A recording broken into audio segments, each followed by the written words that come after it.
Welcome to Dweller of the Dark. We are a channel honoring the yellowed and blackened bones of many prominent authors. We will be digging up several obscure, strange, and forgotten authors who influenced many of the great horror, science fiction, and fantasy writers today. Comment below if you like. If you have authors that you'd like to see recognized, list them in the comments or contact our author page. Subscribe for more tales of the horrifying, obscure, strange, and forgotten. We'll have quite a collection climbing out of the tombs. If you like any of our tales, comment, ring the bell, and crush the like button below. Authors, thanks for the submissions. Our appetite for fresh blood is always ravenous. Unknown horror masters, we will be narrating many of your submitted creations. Submit, subscribe, and follow up with us for more information. Check out our other stories and our websites: Rumble, BitChute, YouTube, Dweller of the Dark. Official website, dwellerofthedark.com. On Facebook, you can find us at Jeffrey LeBlanc, Horror Writer. Our books are on Kindle, Amazon. Follow, support us on Twitter, Instagram, Patreon, Bandcamp. Dweller of the Dark. We dedicate tonight's tale by Henry Kuttner, It Walks by Night, to horror superfan Roland Wieffering. Thank you for reaching out, and the Cthulhu volume. We'll be bringing several more terrifying Henry Kuttner stories soon. Children of horror. Graveyard rats squeal in ecstasy as a man is buried alive. A homeowner discovers a bewitching secret underneath his home. And a vampire sacrifices to save his beloved as we resurrect the rat-gnawed corpse of Henry Kuttner. Henry Kuttner was a master of horror, science fiction, and fantasy. His works have influenced and inspired so many great writers. These include C.L. Moore, Richard Matheson, Peter Straub, Ray Bradbury, and many more. Tonight, we bring you the terrifying It Walks by Night. First published in the December 1936 issue of Weird Tales, this ghoulish delight should keep you looking over your shoulder for days. Our story focuses on Johann, an 18th century European villager who has survived the plague. He's wandering a cemetery, hunting down the ghoul who has stolen his beloved Elsa, or rather, her corpse. Will our Johann find his Elsa in the haunted graveyard of the ghoul? Or will he fall prey and become another victim of this eater of the dead? It Walks by Night by Henry Kuttner.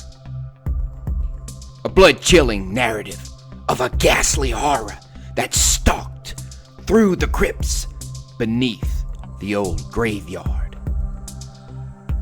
Johann leaned heavily against a tall obelisk of discolored marble, his fever-weakened body trembling with exhaustion.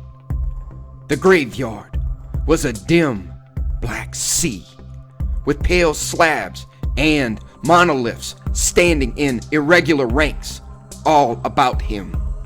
He fumbled with the slide of his lantern, and a white beam sprang out vividly, etching the man's gaunt figure in sharp detail.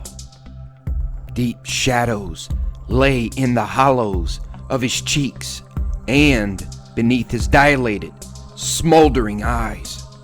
His face had an angry flush which betrayed the fever blazing in his brain, fever that had burned away lifelong barriers of fear and driven him to this ancient burying ground where few would have ventured after sundown. For As all men knew, a horror dwelt among these tombs, an ancient horror that had come down through the generations. There were tales of a thing that walked by night among the graves, so that sometimes when men came searching in broad daylight, they found new graves opened, coffins ruthlessly torn apart, and the bodies gone. Occasionally, one of the villagers would bury his kin in the cemetery at Christian, 20 miles to the north. But this was seldom done, since the horror had dwelt in the graveyard longer than the oldest gray beard, and a kind of hopeless apathy hung like a somber pall over the village. Moreover, there was a tale that, long ago, in the year of the Great Plague, when all bodies were burned for fear of spreading the pestilence, something had come forth from among the tombs and had burst nightly into the houses on the outskirts of the village. A dozen people had vanished without a trace, and at last, in desperation, the plague-infected corpses had been interred in the old burying ground. Thereafter, the village slept in peace, although now and then a lone traveler or itinerant peddler would disappear, never to be seen again. Still, as the older men whispered among themselves, it was lucky that worse things did not befall. But now, Johann was driven by a fierce urge that made him disregard the ancient menace that lurked among the tombs. He had come for his wife.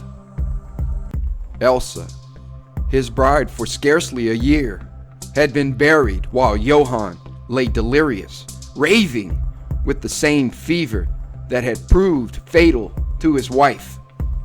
Believing him asleep, his cousin's wife had talked too freely, and Johann had learned that Elsa had been interred in the devil-haunted graveyard beyond the outskirts of the village.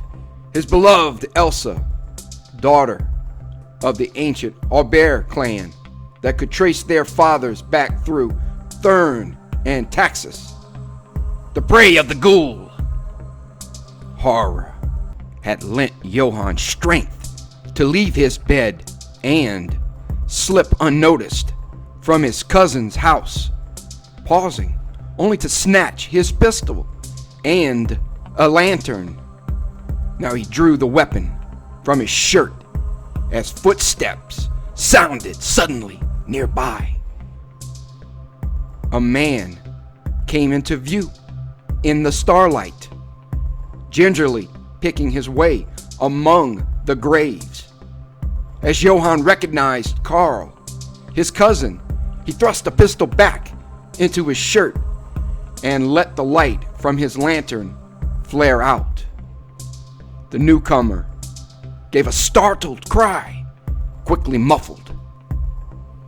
Carl stepped into the wan splotch of light, relief plain in his pale face.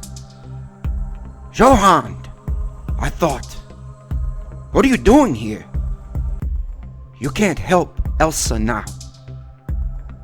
Johann looked away abruptly, his mouth working. Carl put a hand on his cousin's shoulder, but Johann shook it off impatiently.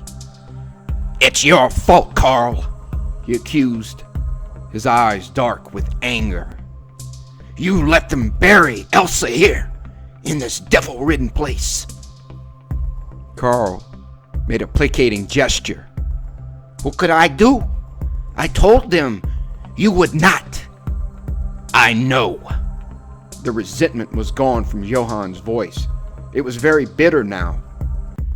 "Our heads have been bowed beneath the yoke for a long time. Too long, Carl. Elsa shall not. She has been buried a week now. You have no shovel. It was true. Johann had no time to procure one during his flight. He said slowly, I can guard her grave. At any rate, you can go back to the village and get shovels. Carl was silent. After a moment, Johann laughed mirthlessly. Bring the shovels tomorrow then, he jeered. You won't be afraid to come here in daylight. Stung, Carl responded, It's not daylight now. Come home, Johann. We can get Elsa tomorrow. One more night won't. It's dangerous, Johann. They say it's been walking again. Johann shrugged with a nonchalance he did not feel. He was shivering in the chill wind that blew over the neglected graves. His fears, forgotten in his delirium, were slowly creeping back to torment him, but he pushed them resolutely aside. I'm not afraid, he growled, and moved forward among the graves, his lantern sending out a beam of yellow light that rested on lichen-stained stone and the worm-eaten and weathered surface of wooden slabs and crosses. Once he tripped over a fallen tombstone, half buried in the ground, and would have fallen had not Carl caught him. Carl began a frantic protest which his cousin did not hear. Johann was staring intently into the gloom. He took a few hasty steps, and at his feet loomed the black gulf of an open grave. He sent the beam of the lantern darting down into it and saw that the coffin lid was broken and shattered, and that the sarcophagus itself was empty. Even before the light searched out the inscription upon the wooden slab at the head of the violated grave, he knew what would be painted there. Beside him, Carl caught his breath in a gasp of fear, but Johann merely stood silent, swaying a little, the dank wind blowing coldly across his wet face, and his thoughts were a chaotic swirl in which horror and grief and anger were mingled. Out of his poignant grief and his horror, fierce anger racked his feverish brain with surges of red rage that shook him with their intensity. Under his shirt, he felt the bulk of the pistol, and he gripped it fiercely. Elsa! Her slim white body, the prey of the ghoul! Suddenly, all Johann's fear was forgotten in his blinding, overwhelming anger. Carl was tugging at his arm. He turned to meet his cousin's frightened gaze. Johann, what are you waiting for? We can't stay here. It has walked again. No, Johann barked out the word fiercely, his eyes blazing. Elsa! It's too late, Johann. Elsa is gone. Is it too late for vengeance? Johann asked quietly, and at his words, Carl shrank back, stark amazement in his face. Vengeance? He whispered the word fearfully, and a shudder racked him. He shot an apprehensive glance into the dimness about them. Then he said, still whispering, You are mad, Johann. Deliberately, Johann drew out his pistol. Very well, I am mad. But, Carl, if it were your wife... He broke off, his lips twitching, and when he resumed, his voice was chill. with inflexible purpose.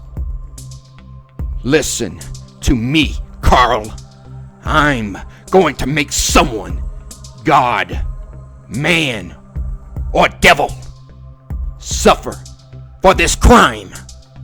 He glanced at the black gulf of the violated grave. So go home, Carl. You can't help me now. Carl opened his mouth, but the words died in his throat. His eyes flashed past Johann's shoulder, and into them sprang a look of panic fear. With a strangled scream, he spun about and went racing off, his footsteps disquietingly loud in the chill, empty silence. Johann turned quickly. At first, he saw nothing in the dim starlight. Then, far away, he saw a faint movement among the tombs. There was a flicker of motion in the distance, where an ancient mausoleum stood all alone on the side of a little hillock.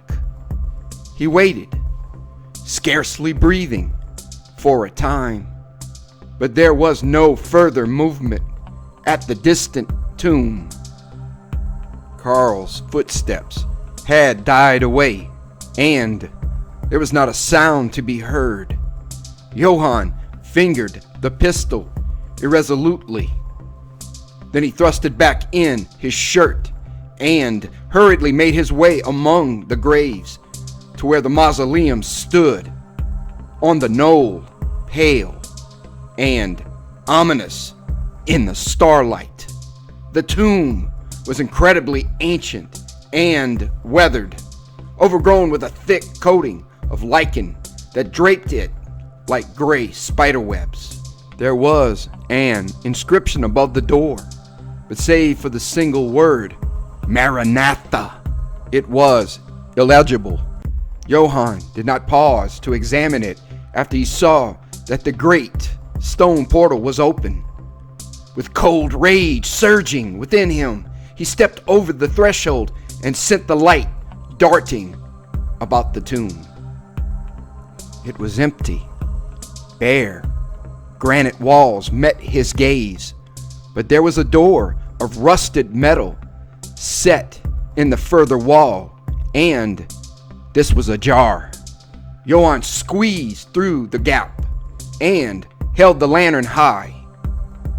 He was in an empty passage, paved with great stone slabs sloping down into the side of the little hill.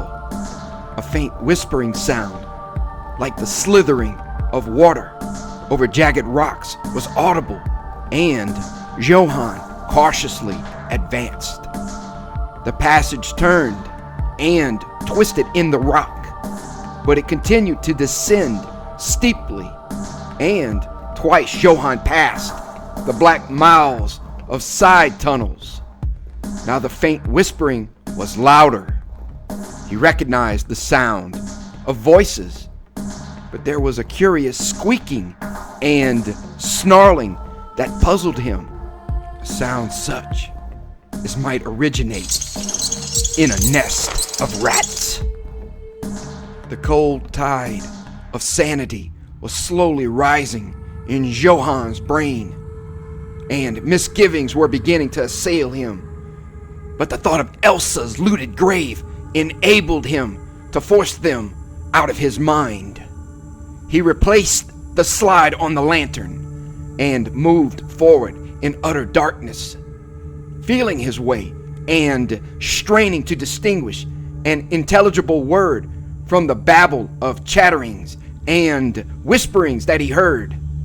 Slowly he advanced, sliding his hand along the wall, and suddenly a voice sounded distinct and clear above the sly mutterings.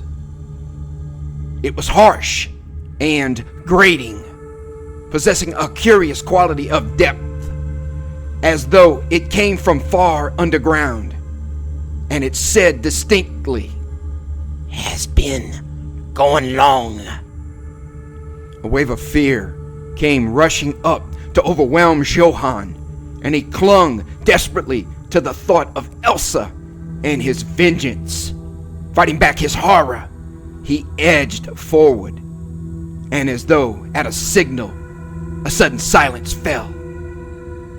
Johann caught a whisper. "We'll be back to bring us food." Behind him, there was a rustling, swiftly growing louder. In the blackness, nothing was visible, but Johann flung himself flat against the wall. The rustling swept past him, and for a moment, an overpowering stench filled his nostrils. He was conscious that something had passed close to him, something he could not see for the darkness. Although he felt sick and giddy with its passing, he leaned against the wall, grateful for its support, and the whisperings and shrillings broke out afresh, this time with an eerie note of disappointment. A new voice spoke, a quiet, emotionless voice with a dreadful feline purr in it. "No food could I find, my ancestors. No food or drink. Must we go hungry?" Another voice whined, and a plaintive series of cries burst from the grim darkness that pulsed with unseen, horrific life. "You must feed us. It is your duty. We are unable." A deeper voice spoke. "You must fulfill your trust. Each of us fed our ancestors who could not feed themselves, and it is your duty to find us food.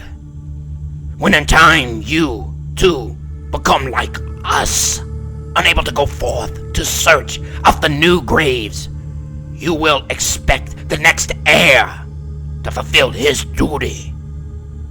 I found food for you 2 nights ago." The other voice purred, and Johann caught his breath and shuddered in the shielding darkness. "It is your trust and your privilege," the deep voice cut in, brittle and harsh. "This is the curse and the blessing of our blood that knows no other life after death." "But there are so many," cried the other, and a stifled gasp of fear came from Johann's stiff lips. A taut silence fell, and the man turned to ice. Past him went a soft rustling, almost brushing his numb body, swiftly dying away.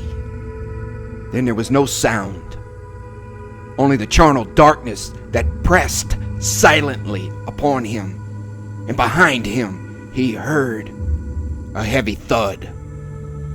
Stung into life, Johann spun about and, in an agony of fear, went racing back through the twisted corridor, back to the open air and the clean starlight. He felt a heavy blow on his chest and staggered back, almost falling, the lantern slipping from his grasp and thudding to the ground. As he tottered there in the blackness, he heard the abominable rustling go past him again and fade into silence. Gasping, uttering little moans, he fell on his hands and knees and groped frantically for the lantern. For a moment, it eluded his clutching fingers, and Johann felt the skin of his back crawling with the expectation of an attack. Then with a sob of relief, he found the lantern and snatched off the slide, praying that it had not gone out. It had not. A yellow beam of light pitilessly illuminated the thing that had halted Johann's flight. The great door in the tomb. The door by which he had entered this Cimmerian cave of night and horror. But now it was no longer ajar. He realized what had happened. The rustling that had passed him. The heavy thud. The creature, Johann dared not give it a name, had slipped past him and closed the door to prevent his escape. Breathing heavily, Johann put down the lantern and examined the door. There were no handles or knobs. It was a bare, rivet-studded plate of rusty metal. He braced his shoulder against it and strained until his head swam, but he could not move the door. Again, swift anger mounted within him, and the thought of Elsa supplied the spark to the tinderbox of his fury. With rage and fear battling within him, he drew out his pistol, examined it to see if the moisture of the vault had damped the charge, and slowly began to retrace his steps. He paused occasionally to flash the light behind him, but nothing lurked at his heels. Nothing but the black tunnel mouths that seemed to watch him ominously. And presently he saw that he was on the threshold of an archway that led into silent, unstirring darkness. Twice Johann went forward, and twice he retreated in fear. At last he raised the pistol and stepped over the threshold, swiftly flashing the light about the great vault in which he stood. For a moment he thought he was confronting an array of mummies, withered and dry. They were lying against the walls in grotesque postures. A dozen brown, wrinkled bodies, some of them merely skeletons with wrinkled, dark skin stretched over their bones. The floor was buried beneath a carpet of bones, ranging in color from crumbled black to shining white bones, on which the marks of gnawing were dreadfully evident. At Johann's feet, a skull grinned up at him in a grim mockery of mirth. As the light gleamed through the tomb, a frightful rustling and a stir went over the withered bodies. There was a monstrous shifting and squirming, and Johann saw moving what should never move, what should always lie silent and still and dead under the coffin lid. The things crawled about like maggots, blindly creeping away from the light. And Johann still stood there, the lantern in one hand and his pistol in the other, without moving a muscle or turning his eyes from the charnel horror before him. The light gleamed on, cold, shiny eyes staring at him speculatively. Behind him came the rustling, and Johann swung about, his light stabbing out through the blackness. Far down the passage, a vague figure was moving toward him, slowly, implacably. Behind him came an outburst of abominable squeakings and whistlings. Johann jerked up his pistol, the thought of Elsa steadying his hand.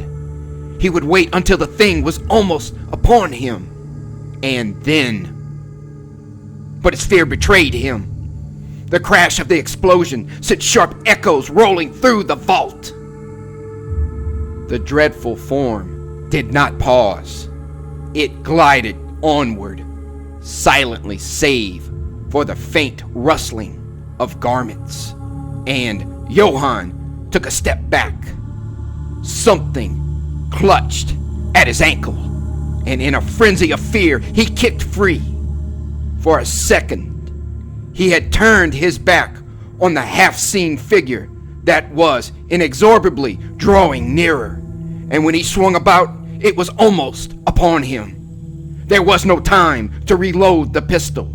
Johann flung up his arm as though the lantern had been a weapon. Two things happened almost simultaneously. A purring, gloating voice came from the dim form, and it said triumphantly, "We shall not go hungry." And the light revealed the face of the approaching horror, and Johann dropped the lantern and began to scream over and over. "Elsa! Elsa!"